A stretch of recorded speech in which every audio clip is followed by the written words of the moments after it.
Lettre à un jeune poète. Rainer Maria Rilke. Borgebygard, Flady, en Suède, le 12 août 1904. Je voudrais reprendre un moment notre entretien, cher monsieur Capu. Bien que je ne puisse presque rien dire qui vous soit d'un très grand secours, à peine quelque chose d'utile. Vous avez éprouvé de grandes et nombreuses tristesses. Elles sont passées. Et vous me dites que ce passage lui aussi fut pour vous douloureux et déconcertant. Mais je vous prie, voyez si ces grandes tristesses n'ont pas plutôt traversé tout votre être. Si bien des choses en vous n'ont pas changé, si quelque part, en quelque lieu de vous-même, vous ne vous êtes pas transformé pendant que vous étiez triste. Les seules tristesses dangereuses et funestes sont celles que l'on traîne parmi la foule pour les étouffer sous le bruit, comme ces maladies qu'on traite à la légère et à rebours du bon sens. Elles ne cèdent du terrain que pour éclater d'autant plus redoutables après un court répit. Elles se concentrent au-dedans de vous. Elles sont de la vie, une vie invécue, dédaignée, perdue, et dont on peut mourir. Si nous pouvions voir au-delà des limites de notre connaissance, au-delà même de la pointe extrême de notre pressentiment, peut-être supporterions-nous nos tristesses avec plus de confiance que nos joies. Car elles sont les instants où quelque chose de nouveau, d'inconnu vient de pénétrer en nous. Notre âme apeurée se trouble et perd sa voix, et dans ce repli, ce suspens silencieux de tout notre être, debout au centre de nous-mêmes, il y a cette présence nouvelle que nul ne peut connaître encore et qui se tait. Je crois que presque toutes nos tristesses sont des moments de cette tension intérieure, que nous ressentons comme une paralysie, parce que nous n'entendons plus vivre notre âme frappée d'étonnement, parce que nous sommes seuls avec cet inconnu qui est entré en nous, parce que nous avons été dépouillés pour un instant de notre personnage intime et coutumier, parce que nous sommes debout en plein passage, là où tout arrêt nous est interdit. C'est pourquoi la tristesse passe, elle aussi. Cette chose nouvelle en nous, cet hôte soudain a pénétré dans notre cœur, jusque dans sa chambre la plus secrète, et déjà il n'y est plus. Il est dans notre sang. Et nous ne savons pas qui c'était.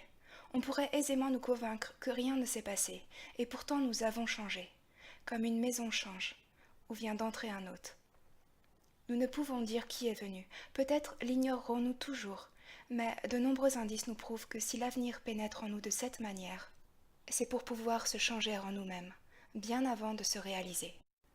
Et voilà pourquoi il importe tant, lorsqu'on est triste, de vivre dans une vigilante solitude, car cet instant comme figé, vide d'événements dirait-on, dans lequel notre avenir pénètre en nous, est bien plus près de la vie que cet autre moment bruyant né du hasard, où il nous arrive comme du dehors. Plus nous nous montrons calmes, ouverts, patients dans notre tristesse, et plus l'hôte nouveau pénètre droit au fond de nous-mêmes.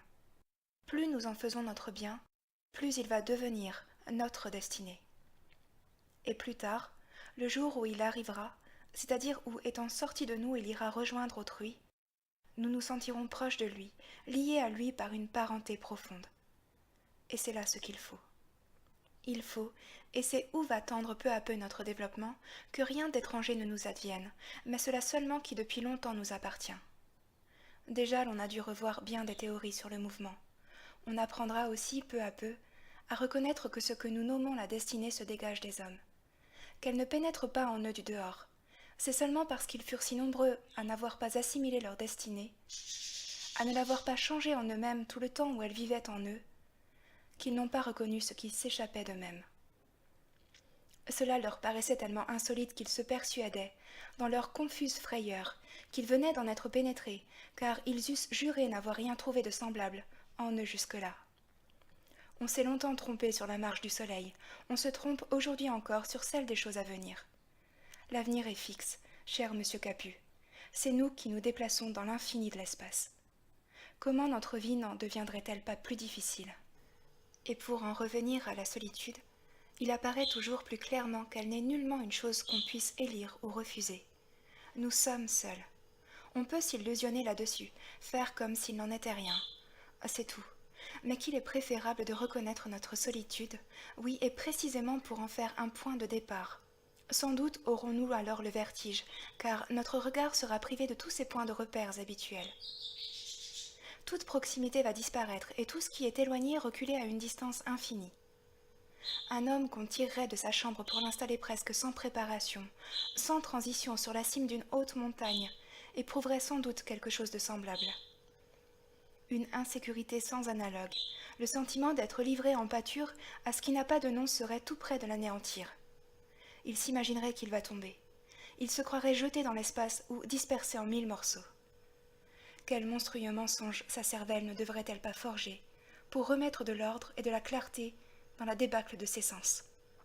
De même pour l'homme qui devient seul, toutes les distances changent, toutes les dimensions.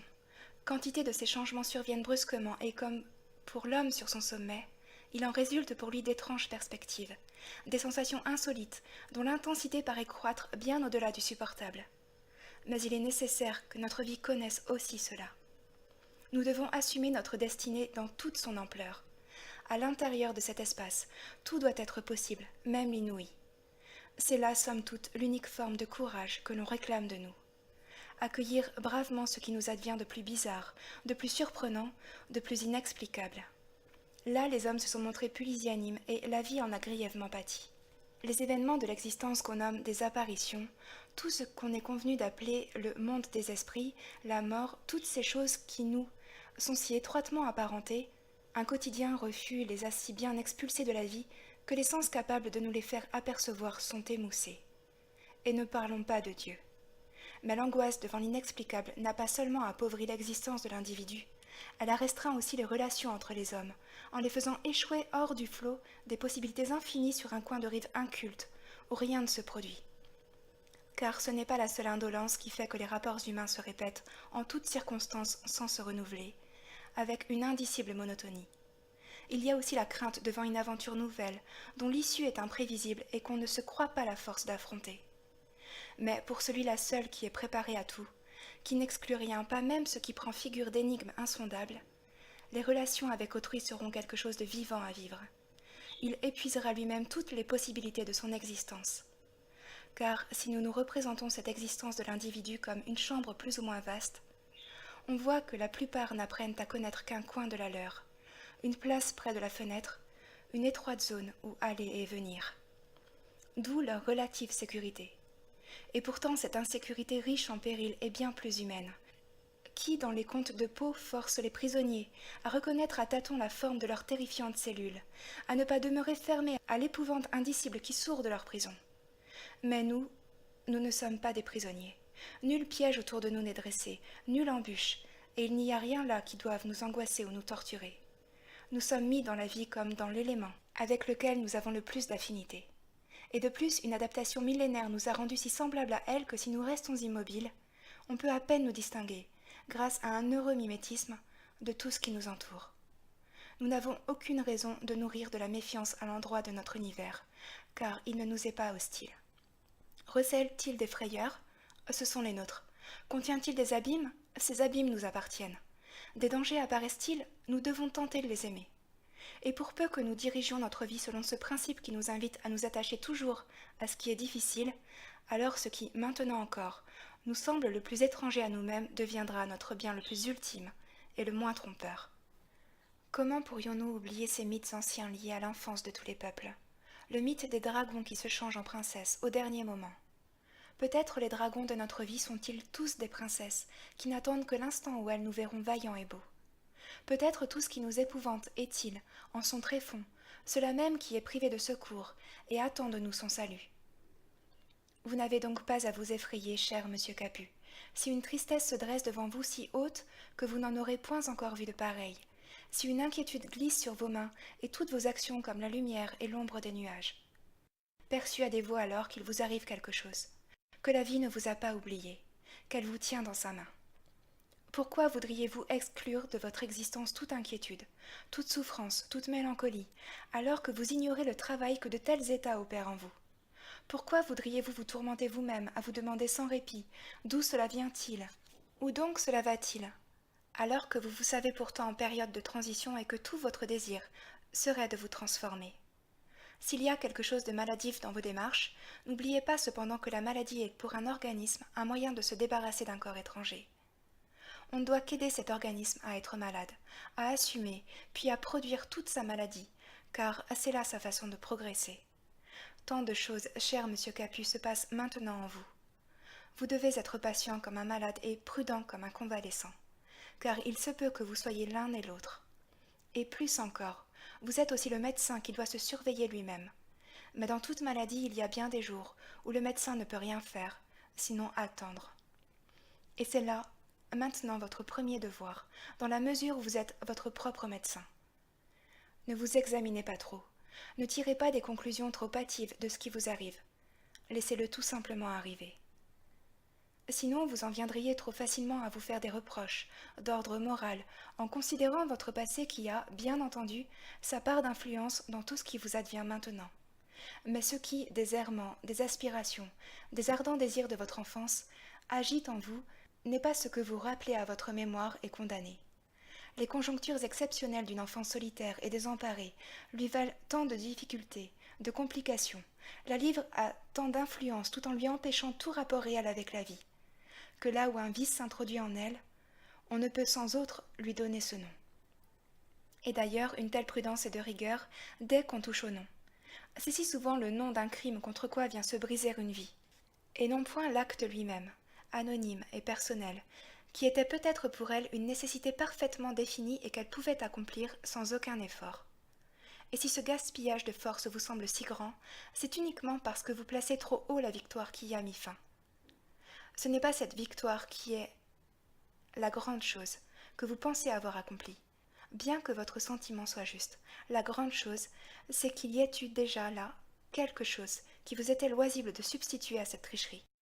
Quelque chose d'authentique et de réel, sans quoi votre victoire, elle aussi, n'eût été qu'une réaction d'ordre moral, sans signification générale, tandis qu'ainsi, elle est devenue toute une part de votre vie. De votre vie, cher monsieur Capu, à laquelle je songe avec 1000 vœux. Vous souvenez-vous avec quelle envie elle regardait, du fond de son enfance, vers les grandes personnes. Et maintenant je la vois quitter ces grandes personnes pour quelque chose de plus grand encore où elle aspire. C'est pourquoi elle ne cesse d'être difficile, mais c'est aussi pourquoi elle ne cessera pas de grandir. Et si j'ai encore quelque chose à vous dire, c'est bien ceci. Ne croyez pas que celui qui tente de vous conforter vive sans souci, sous l'abri de ces mots simples et calmes qui parfois vous font du bien. Sa vie recèle bien des peines et des tristesses et reste bien loin derrière vous. Mais ces mots mêmes, s'il en était autrement, jamais il n'aurait pu les trouver. Votre Rainer Maria Rilke.